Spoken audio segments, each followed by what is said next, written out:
C'est scandaleux. Et Macron, pour expliquer sa diplomatie flinguée, explique que la France n'est pas en recul en Afrique, elle est simplement lucide et se réorganise. Lucide et se réorganise. Allez, alors pour se faire du mal, on va écouter quand même notre cher leader. Voilà. Les gens, regardant avec les lunettes d'hier, disent c'est terrible, l'Afrique, on est en train de disparaître. Non, on a choisi de bouger en Afrique. Ah, c'est un choix. Taisez-vous, c'est un choix. Alors enfin, il est monstrueux. C'est un monstre. On a choisi de bouger parce qu'il fallait bouger. Un, on a regardé notre relation passée, mémorielle, culturelle. On la factualise, on l'assume, on se dit la vérité. Mais on se dit la vérité. Ah oui, non, on s'est pas fait têche comme des malpropres. Hein. On se dit la vérité, on a choisi de bouger, c'était stratégique. Bien sûr, mais bien sûr.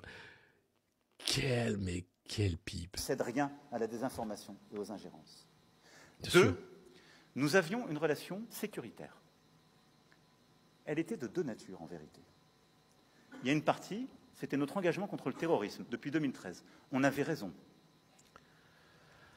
On a toujours raison, surtout Emmanuel Macron. Ça rime avec j'ai raison. Je crois qu'on a oublié de nous dire merci. C'est pas grave, ça viendra avec le temps.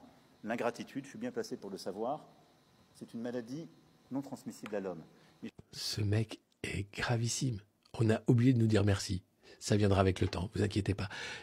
Il est président de la République. Tu dis pas des trucs pareils. Systématiquement, face aux dirigeants africains, il a été insultant et méprisant. Systématiquement. Et là, à Paris, devant les ambassadeurs, il en remet une couche. Il est en train de flinguer la diplomatie française, l'économie française, la politique française. Il a tout flingué. C'est impressionnant. C'est impressionnant. Et je le dis pour tous les gouvernants africains qui n'ont pas eu le courage, vis-à-vis de leurs opinions publiques, de le porter, aucun d'entre eux ne serait aujourd'hui avec un pays souverain si l'armée française ne s'était pas déployée dans cette région. Et il serait 10 000 fois plus dans la merde hein, s'il n'y avait pas eu l'armée française. Hein. Alors, Attends, mais c'est impressionnant. Chaque prise de parole est une insulte. Il faut qu'il parte. C'est un danger public pour notre pays. Et il est à la tête du pays. Donc c'est pas tenable en fait. Et j'ai une pensée émue pour nos soldats qui, parfois, ont donné leur vie et pendant des années se sont battus. Nous avons bien fait. On est parti parce qu'il y a eu des coups d'État. Parce qu'on était là à la demande d'États souverains qui avaient demandé à la France de venir. À partir du moment où il y a eu des coups d'État, où les gens ont dit « notre priorité, c'est plus la lutte contre le terrorisme, c'est ceci ou cela qu'importe », la France n'y avait plus sa place. Parce que nous ne sommes pas les supplétifs de putschistes. Donc on est parti. On est parti, bah oui. On n'était pas là pour... On s'est fait tège. Parce que t'as été nul. Mais c'est pas grave. C'est pas ta faute. C'est jamais ta faute. On a commencé avec les notions que j'explicitais tout à l'heure, avec ce que je commençais à dire sur la question de défense. Il doit être radical sur la possibilité d'une prospérité européenne et française, sans naïveté. Et c'est d'ailleurs le seul moyen d'être respecté par les Américains, les Chinois et les grands émergents. Aussi longtemps que nous leur tiendrons un discours qui est le contraire de ce qu'ils font pour eux et chez eux, nous serons vus comme les grands naïfs de l'histoire. Et donc au fond des gens qui sont déjà en train de disparaître.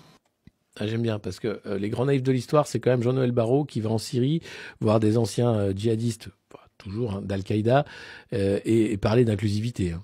Ça, c'est pas être un grand naïf de l'histoire.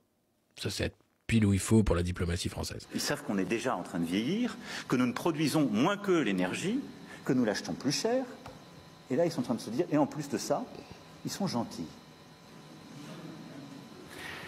C'est pas un métier d'être gentil.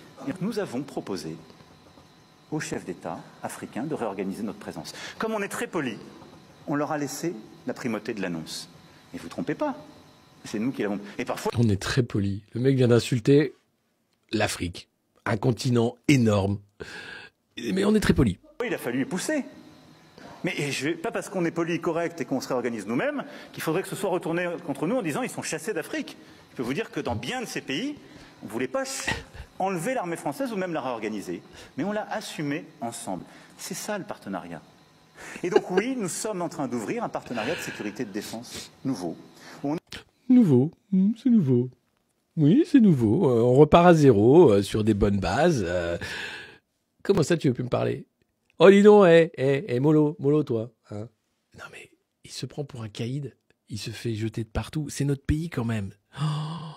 On aura des bases stratégiques. Djibouti en fait partie, c'est pourquoi elle est d'une toute autre nature. Je l'évoquais devant nos militaires, elle sera pérenne, stable, parce qu'elle est régionale. Et on va demander à nos partenaires de savoir exprimer leurs besoins en termes de défense. Ah, quels sont vos besoins en termes de défense? défense? Plus de formation, plus d'équipement, plus de renseignements, plus de contrats aussi dans la durée de défense. On va qualifier la menace avec eux. Et on va aussi inventer une nouvelle relation. Comment? Alors, c'est mal barré, hein, visiblement. Inventer une nouvelle relation en commençant par insulter tout le monde, ça s'appelle couper les ponts. Hein. En langage diplomatique, ça s'appelle couper les ponts. Hein. J'ai pas d'autres mots. Hein. Lui, il appelle ça inventer une nouvelle relation. On l'a fait ces dernières années avec le Bénin, relation inédite, comme on va le faire avec le Nigeria, où on a commencé un dialogue stratégique qui n'existait pas jusqu'alors, ce qui était une aberration. Il est grave. Voilà, c'est notre président, déconnez pas. Hein.